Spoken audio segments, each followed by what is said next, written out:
많은 사람들이 영웅적인 삶을 살기를 원합니다. 영웅적인 삶을 살 때 사람들은 그를 향해 뭐라고 그러냐면 저 사람은 성공한 사람이다, 그렇게 말을 합니다.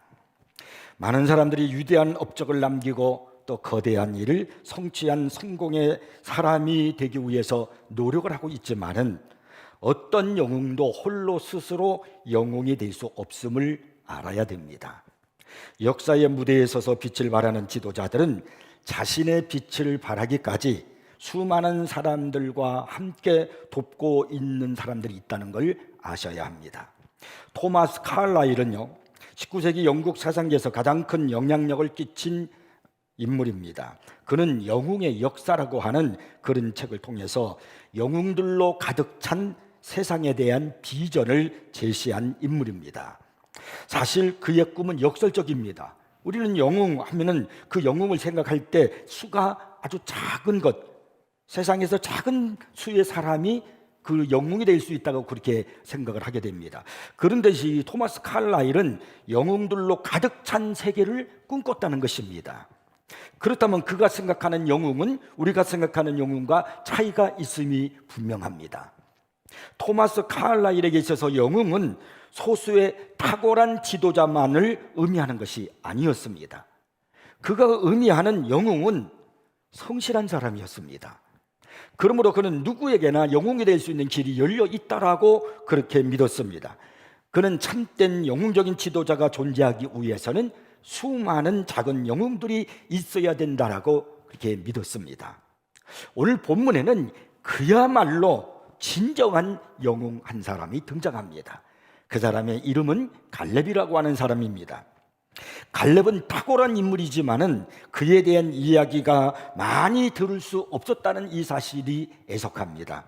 여호수아는 그의 이름이 성경 한 부분에 등장하지요. 여호수아서라는 그 성경이 바로 오늘 우리가 읽은 이 성경이 여호수아의 이름을 따서 그의 활동 사항이 거기에 많이 기록이 되어 있습니다. 그래서 우리는 여호수아서를 통해서 그의 신앙이나 역할에 대해서 알 수가 있습니다. 그런데 갈렙은 그런 책조차도 없습니다. 그는 성경에 그냥 대여섯 번 정도, 많아야 12서너쯤 그렇게 언급이 되어 있고요. 그 가운데서 3번은 여호수아에 기록이 됩니다. 비록 우리는 그의 이름을 잊는다 할지라도 하나님은 결코 이 갈렙을 잊지 아니하실 것이고, 그리고 이스라엘 백성들도 결코 이 갈렙이라는 이름을 잊지 않을 것입니다. 왜냐하면 그 사람이야말로 진정한 영웅이었기 때문입니다. 본문은 가나안 정복을 끝내고 이제 가나안 땅을 분배하는 자리에 있었던 한 사건을 기록하고 있습니다. 이제 갈렙은 가나안 정복에 오랜 세월 동안 여호수아와 함께 싸워온 그런 사람이었습니다. 모든 사람들이 다 좋은 땅을 차지하기 위해서 혈안이 되어 있을 때, 그래서 묘한 갈등마저 일고 있는 그 자리에서 누가 보아도 좋은 자리를 차지해야 할 이 갈렙이 돌연히 험한 산지를 내게 달라고 그렇게 외치고 있습니다. 다른 사람들이 모두가 다 기피하고 꺼리는 그 산지를 자기가 그 산지를 차지하겠다라고 그렇게 말합니다. 오늘 성경에서 그가 이렇게 말하죠. 이 산지를 지금 내게 주소서. 평지가 아니고 산지입니다. 옥토가 아니고 거친 산야이고요, 푸른 초장이 아니고 험한 산지를 요구하는 이 갈렙의 모습에서 그의 영웅적인 신앙의 모습을 우리는 발견하게 되는 것입니다. 성경은 이 점을 매우 높이 평가하고 있습니다. 갈렙은 지금 나이가 85세요 85세의 고령이라면 이제 쉬운 일을 찾고, 아니 편안한 땅을 분배받고 싶어 할 법도 할 것입니다. 그리고 이 나이 정도라면은 이제는 쉬면서 그동안에 그가 수고한 혁혁한 세운 공에 대해서 사람들로부터 인정을 받고 대우를 받으면서 편안히 살 때입니다.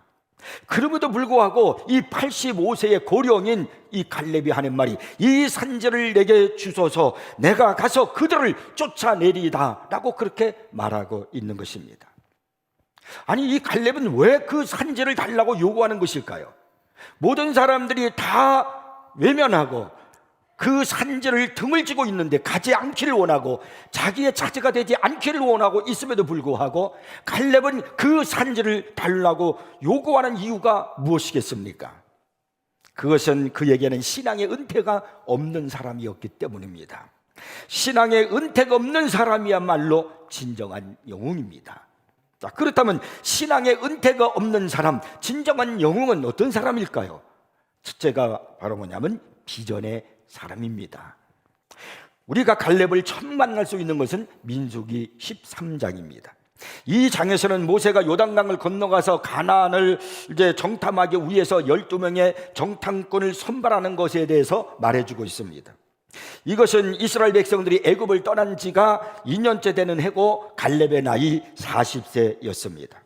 이제 그 이스라엘의 정탐꾼 12명의 정탐꾼들이 40일 동안 가나안 땅 정탐을 하고 이제 돌아와서 그 사실에 대해서 이제 이스라엘 백성들에게 보고를 하는데 어떻게 보고하는 이렇게 말합니다. 민수기 13장 21절 22절에요. 이에 그들이 올라가서 땅을 정탐하되 신광야에서부터 하맛 어기 르홉에 이르렀고 또 네겝으로 올라가서 헤브론에 이르렀으니 헤브론은 애굽 소안보다 7년 전에 세운 곳이라. 그곳에 아낙 자손 아히만과 세세와 달마가 있었더라. 여기에서 여러분 나오는 중요한 한 지역의 명칭이 있습니다. 그게 바로 뭐냐면 헤브론이라는 거예요. 이 헤브론이 바로 갈렙이 달라고 하는 그 산지를 말하는 것입니다. 그러니까 갈렙은 지금 이 헤브론을 달라고 말하는 것입니다. 왜 유독 갈렙이 이 헤브론에 대해서 특별한 관심을 갖고 그렇게 달라고 하는 것일까요? 원래 갈렙은 이스라엘 백성이 아니었습니다. 본문 14절을 보면은 헤브론이 그니스 사람 여분네의 아들 갈렙의 기업이 되어 그렇게 말씀하므로 갈렙은 그니스 사람이었다는 것을 알 수 있습니다. 그는 외국인이었어요. 보통 이스라엘 백성들을 소개할 때 먼저 지파를 말합니다. 그 사람은 에브라임 지파 사람, 베냐민 지파 사람, 아니면 유다 지파 사람 이렇게 말하거든요. 그런데 이 갈렙은 그런 지파 사람을 소개하지 아니하고 처음에 뭐라냐면 그니스 사람이라고 그렇게 소개하고 있다는 거예요. 이것은 원래 이스라엘 사람이 아니었다는 겁니다. 그는 이방인이었다는 겁니다. 그런데 그가 어떻게 이스라엘 백성과 함께 애굽에 왔는지는 알 수는 없습니다. 아마 그는 이스라엘 백성들과 함께 애굽의 바로 밑에서 노예살이를 하였던지 또는 그의 조상들이 원래 야곱의 가족들과 함께 애굽으로 데려갔을 것으로 그렇게 추측하기도 합니다. 어떻든 갈렙의 아버지는 분명히 이스라엘 백성과 동일한 취급을 받으면서 이들은요 새로운 사회에 충성을 하고 있었습니다. 그것은 갈렙도 마찬가지였습니다. 그는 비록 외국인이었지만은 그럼에도 불구하고 그는 스스로 하나님을 신실하게 따르는 사람이었고요. 그리고 자기 생의 마지막 순간까지 하나님을 따랐습니다. 민수기 13장 6절에 보면요 재밌는 말씀이 있어요. 유다 지파에서는 여분네의 아들 갈렙이요라고 이렇게 말씀해요.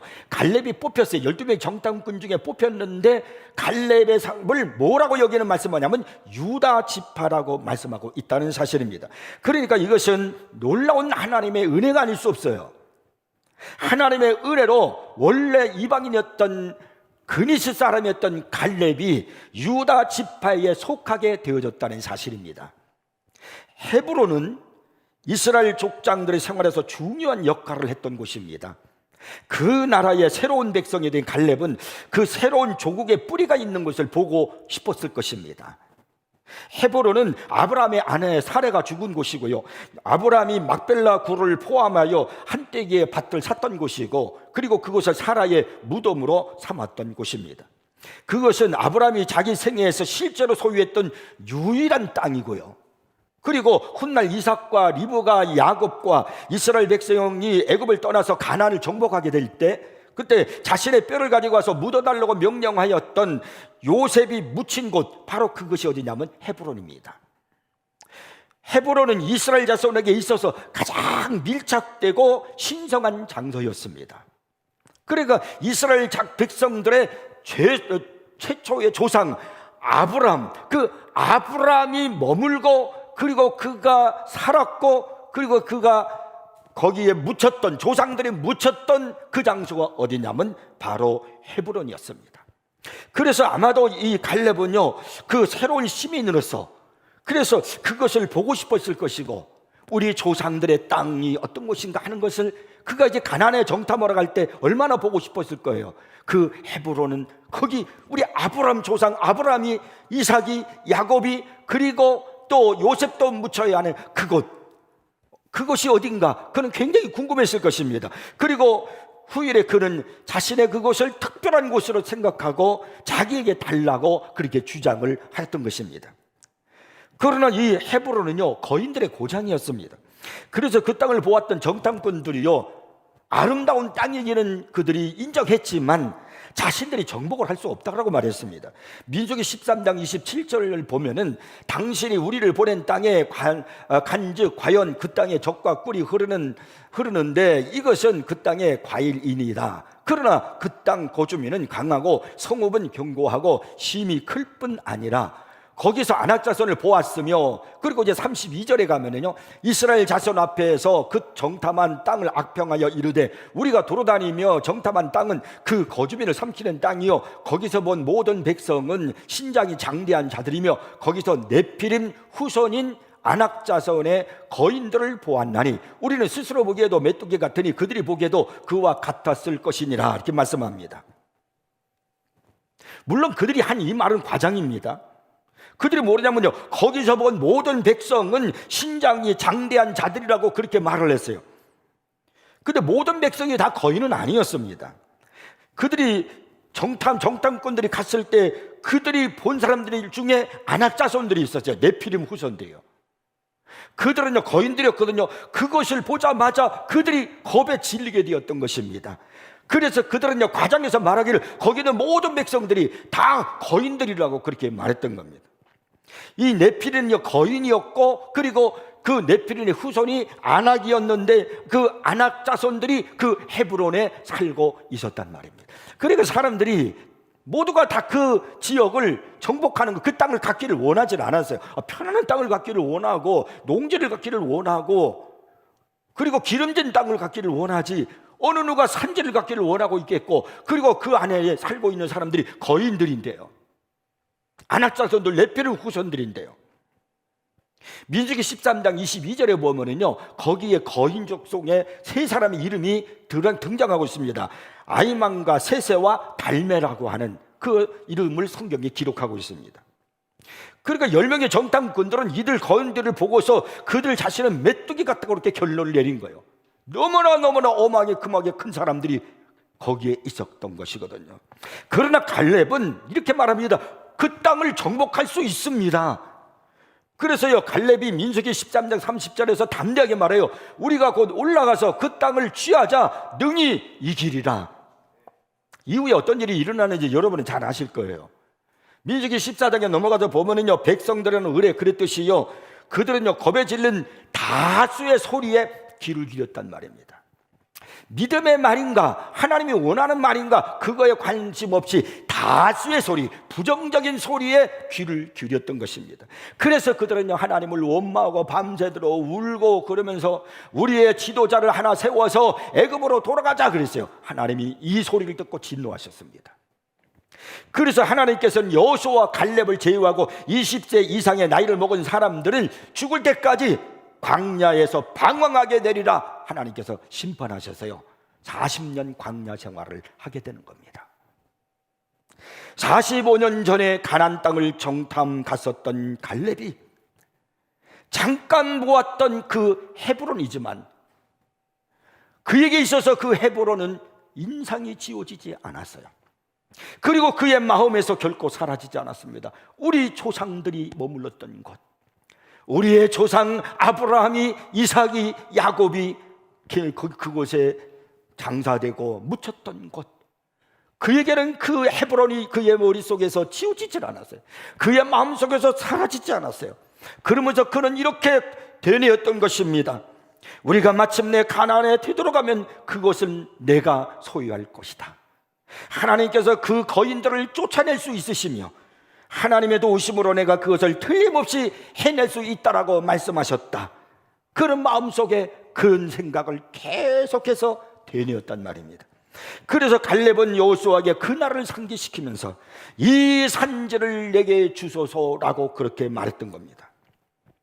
이것은 광야 생활하던 38년 동안, 그리고 가나안을 정복하는 7년 동안에 믿음의 사람 갈렙이 지녔던 꿈이었고 비전이었어요.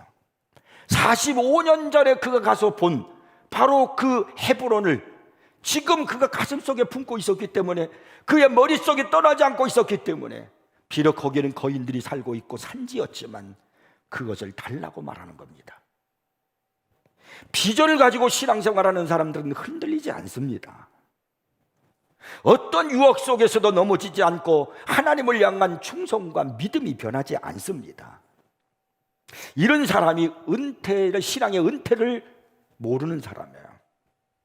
그래서 갈렙이 나이가 85세가 되어서도 이 산지를 내게 주소서라고 했던 겁니다. 그에게는 그 산지가 비전이 있었단 말이에요. 그게 자기의 꿈이었단 말입니다. 마이어라는 사람은 갈렙에 대해서 이렇게 평가를 내렸습니다. 공격과 후퇴, 수많은 죽음들, 백성들의 불평과 거역의 와중에서 그는 오직 하나님의 뜻만을 행하고 그분을 즐거워하고 다른 지도자는 알지도 못하고 다른 음성에는 귀 기울이지도 않는 견고한 목적을 붙잡았다. 모세와 아론을 거스르는 무모한 무리들에게 시들리지도 않았고 시도하지도 않았다. 그는 모압 여인들의 간계에도 유혹당하지 않았다. 변화가 무쌍한 바다 한가운데 서 있는 바위처럼, 구름과 폭풍과 태양의 변화 가운데 눈 덮인 봉우리처럼 그는 항상 강했고 참되었고 순수하였고 고상하였다. 시인이 예견하였던 것처럼 그는 시브리 진영의 네스토르였으며, 이 네스토르라는 사람은 뭐냐면 트로이 전쟁 때 그리스군의 현명하고 노련한 장수를 말하는 겁니다. 그러니까 갈렙은 시브리 진영의 네스토르였으며 그는 노년에도 열매를 맺히며 마지막 순간까지 무성하고 번성하였다. 그래서 여러분, 갈렙은 신앙의 은퇴가 없는 사람이야. 신앙의 은퇴가 모르는 사람입니다. 윌리엄 바클레이라고 하는 신학자가 있는데요, 그는 그냥 편지를 쓸 때마다 맨 마지막에 이제 누구누구 올림 하면서 발신자 이름을 쓰지 않습니까? 근데 외국 사람들은, 우리는 그냥 저 같으면 강규석 올림 이렇게 하겠지만 외국 사람들은 그렇게 하지 않고 신실한 당신의 친구, 사랑하는 당신을 사랑하는 아무개, 그렇게 이제 보통 이제 씁니다. 그런데요, 이 바클레이는 그 자기의 발신자를 쓸 때 뭐라고 썼느냐 하면 이렇게 편지를 쓸 때마다 그 밑에다 썼다는 거예요. 83살이지만 여전히 잘하는 당신의 친구, 이렇게 쓰고 끝맺었다는 거예요. 여러분, 생각해 볼 그런 이야기가 아닙니까? 83살이지만 여전히 잘하는 당신의 친구, 이런 사람이야말로 신앙의 은퇴가 없는 사람이 아니겠습니까? 여러분, 나이를 따라 살지 말고 말씀을 따라 사시기를 바랍니다. 나이를 따라 살지 말고 믿음을 따라 사십시오. 나이를 따라 살지 말고 비전을 따라 살기를 바랍니다. 꿈을 가슴에 품고 모험하는 그런 인생이 되기를 바랍니다. 오늘 여러분이 지니고 있는 꿈이 무엇입니까? 갈렙은 그 꿈을 45년 동안 품고 있었어요. 광야 생활 40년 하는 동안에도 잊지 않았어요. 가나안 땅에 들어가서 전쟁을 하는 7년 동안에도 그 꿈을 잊지 않았어요. 그래서 마지막에 그가 외치는 거예요. 이 산지를 내게 주소서. 근데 놀랍잖아요. 그가 그렇게도 꿈꾸고 모든 사람들이 원하지 않았던 거인들이 차지하고 있었던 그 헤브론인 그 산지, 그것이 갈렙이 거기를 차지하고 있었고 자기의 유산으로 받았지만 나중에 어떻게 된 줄 아십니까? 그 헤브론은 이스라엘 역사 속에서 잊을 수 없는 그런 지역이 되었습니다. 다윗이 사울왕이 죽고 난 다음에 헤브론에서 먼저 왕으로 기름 부음 받죠. 그리고 그가 거기서 7년 동안 왕노릇합니다. 그러다가 다시 예루살렘에 가서 그가 또 거기서 왕노릇을 합니다. 그러니까 그가 사울왕이 죽고 난 다음에 왕으로서 통치를 처음 시작했던 곳이 어디냐면 헤브론이었습니다. 그러니까 갈렙이 꿈꾸었던 그 놀라운 그 장소가 이런 역사의 장소, 이스라엘에게는 잊을 수 없는 장소가 되었다는 거예요. 오늘 여러분은 어떤 꿈을 갖고 있는가, 어떤 비전을 갖고 있는가, 오늘 한번 여러분 생각해 보십시오. 하나님은 살아계십니다. 우리 하나님은 전능하신 분이십니다. 하나님은 우리의 나이를 따라 일하시는 분이 아닙니다. 우리의 꿈을 따라 일하십니다. 우리의 믿음을 따라 일하시는 분이십니다. 갈렙의 비전이 여러분에게도 있기를 주의 이름으로 축복합니다.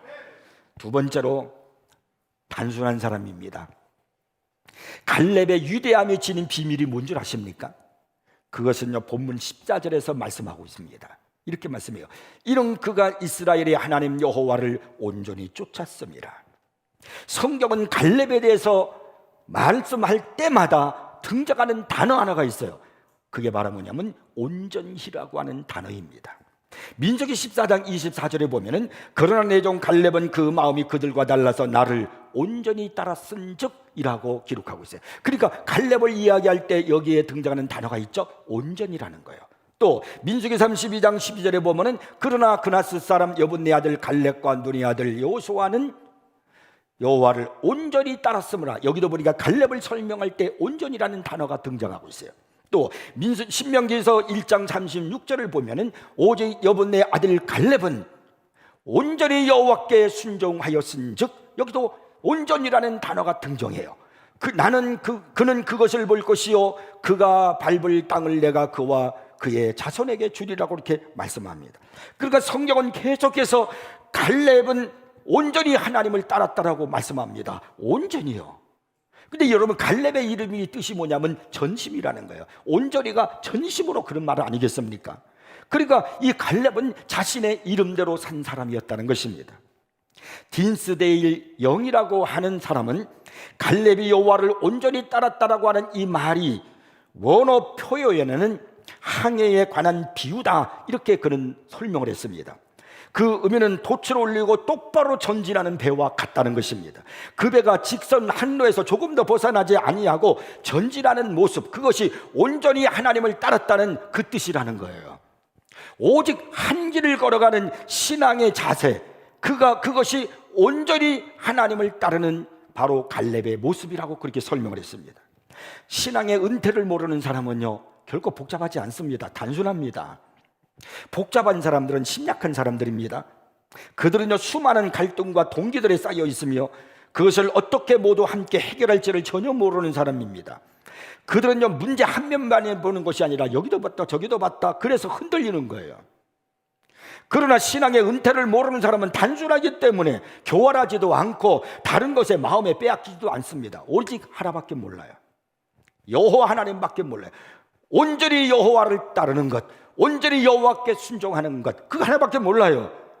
그들은요, 여러 가지 문제가 복잡하더라도 취할 수 있는 다른 길이 있는가 찾아보지도 않고 그냥 오직 한 길, 최선의 길 하나밖에 없다, 여호와밖에 없다, 온전히 하나님을 따르는 길이 유일한 길이다, 그것만 생각하고 그 길만 가는 겁니다. 그러니까 이 갈렙이라는 사람은 단순했다는 거예요. 자신을요, 다른 사람과 비교하기 시작하면은 그 사람은요, 자신의 영혼이 병들기 시작한다는 것을 아셔야 됩니다. 경쟁을 부추기는 생활 방식에 빠질 때마다 여러분, 영혼은 조금씩 죽어가기 시작합니다. 경쟁과 시기와 질투라는 파괴적인 세력 앞에 내 영혼은 무릎을 꿇고 마는 겁니다. 그러나 여러분, 단순한 사람은 앞만 보기 때문에, 하나님 하나만 보기 때문에 경쟁하지 않아요. 그렇기 때문에 질투할 일도 없고 시기할 일도 없어요. 그런 사람은 언제나 영혼이 건강하고 견고해질 수밖에 없는 겁니다. 오스카 와일드가 얘기했던 아주 재밌는 그런 예화 얘기가 있습니다. 아마 들어보셨을 거예요. 한 번은 마귀가 리비아 사막을 지나던 중에 수많은 졸개 귀신들이 어느 경건한 은자를 괴롭히고 있는 곳에 이르게 되었습니다.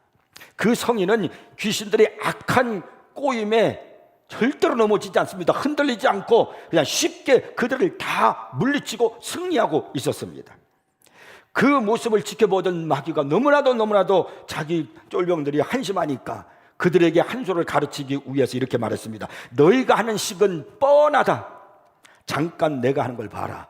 그리고는요, 이 마귀가 이 은자에게 다가서 귓속말로 속삭였습니다. 내 형이 지금 막 알렉산드리아의 주교가 되었다.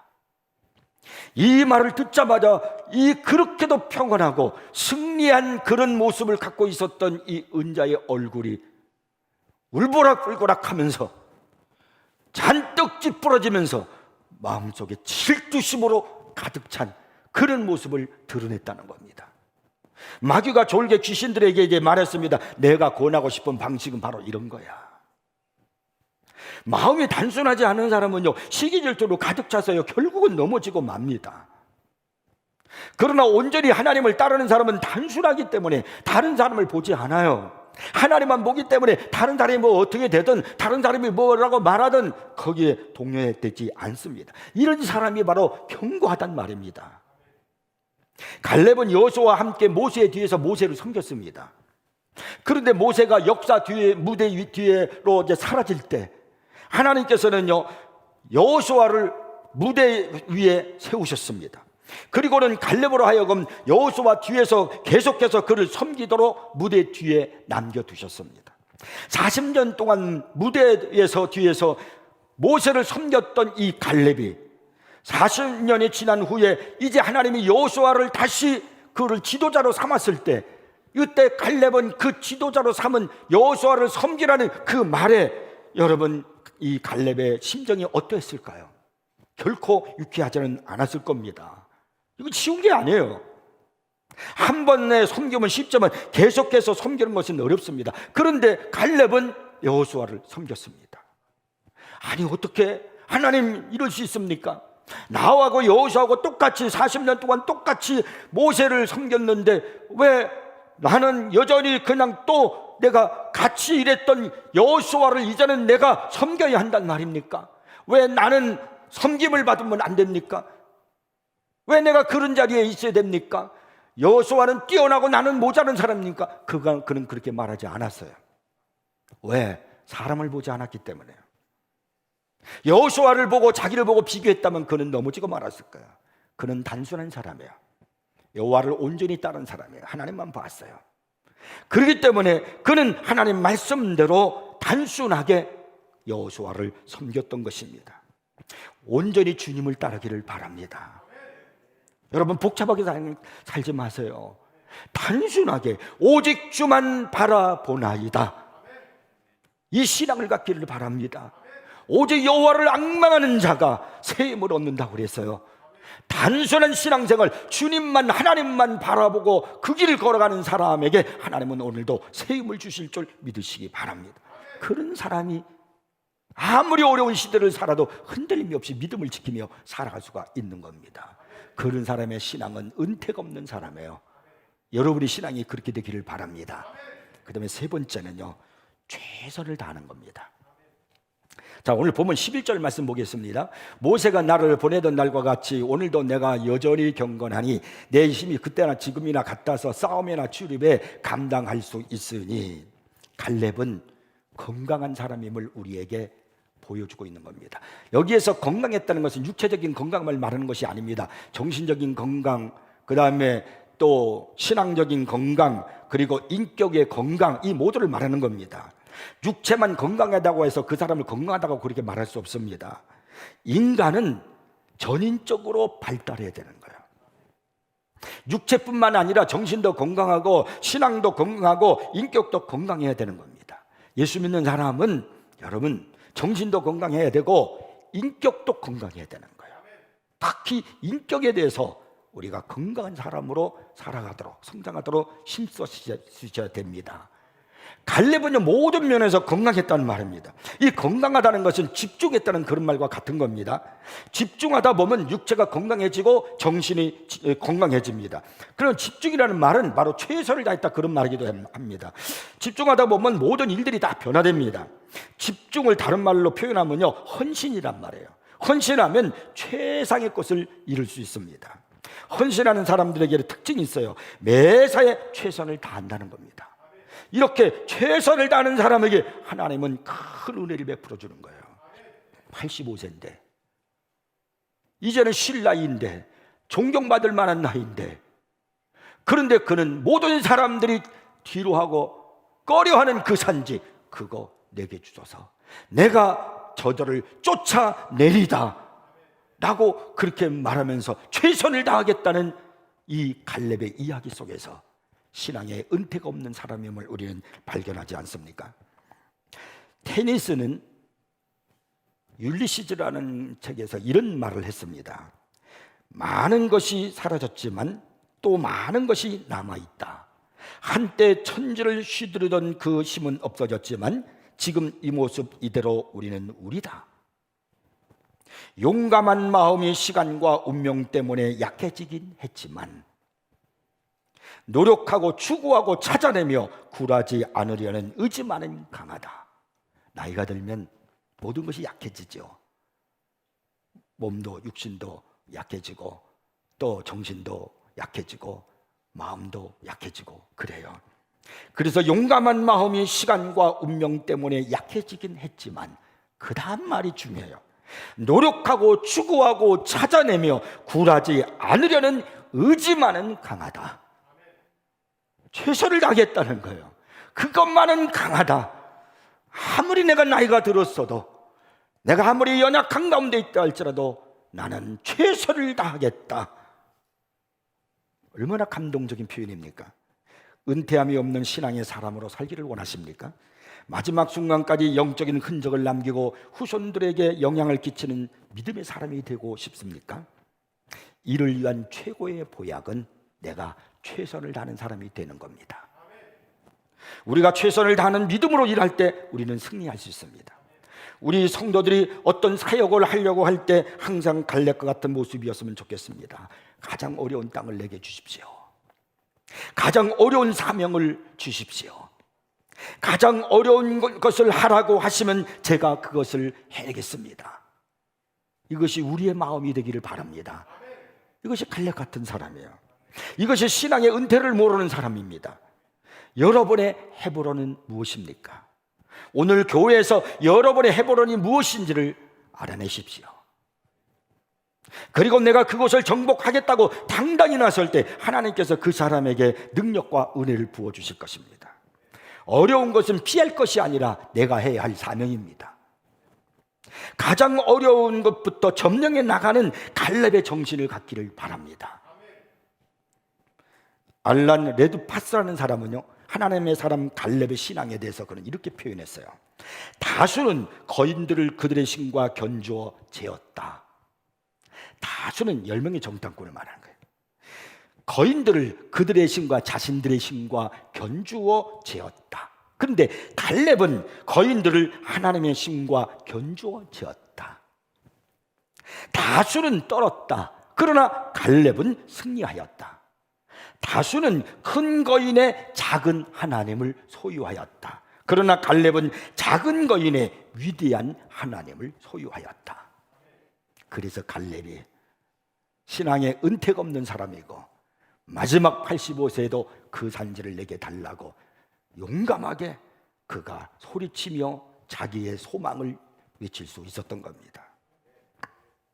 우리는 갈렙에 대해서는 별로 아는 것이 없습니다. 그러나 그의 영혼에 대해서는 분명히 알고 있는 것이 있습니다. 그것이 바로 뭐냐면 여호와를 온전히 따랐다는 것입니다. 그리고 85세가 되어서도 산지 아낫 사람들과 대결할 준비가 되어 있었다는 사실입니다. 신앙에 은퇴가 없는 사람입니다. 갈렙에 대해서는 많이 알지는 못하지만 결론으로 이 한 가지는 말하고 싶습니다. 저도 그 사람처럼 되고 싶다는 겁니다. 여러분은 어떻습니까? 신앙의 은퇴를 모르는 믿음으로 살아가야 하는 하나님의 백성인 여러분은 어떻습니까? 나도 갈렙처럼 되기를 원합니다. 이렇게 고백하고 소망하고 기도하고 우리도 신앙의 은퇴가 없는 사람으로 살기를 바랍니다. 기도하겠습니다.